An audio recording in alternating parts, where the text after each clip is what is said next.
anu ngaranna sobat pasti kudu aya unggal waktu orang susah, waktu orang gembira, waktu orang perih, waktu orang teu boga duit, waktu orang nganyuk ngahutang, waktu orang kekepehan teu boga duit, waktu orang tijalikeun dalam jebakan asmara, waktu orang tikudawat tina pikiran orang lain.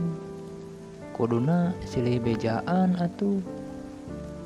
Babaturan lain ngan saukur dina ucapan hungkul, tapi sobat nu sajati anu bener-bener ngarti karena keayaan diri orang, bisa ngelingan kena laku lampah orang, salah bisa mawa kebeneran dina orang salah.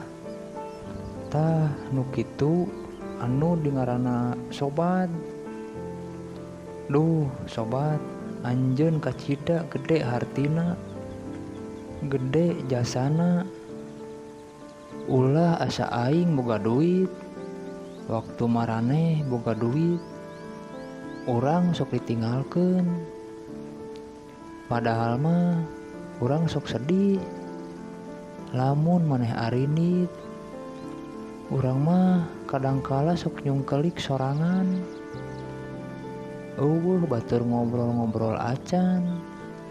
Da urang mah lamun keur sorangan tara ngobrol. Tah kitu lur.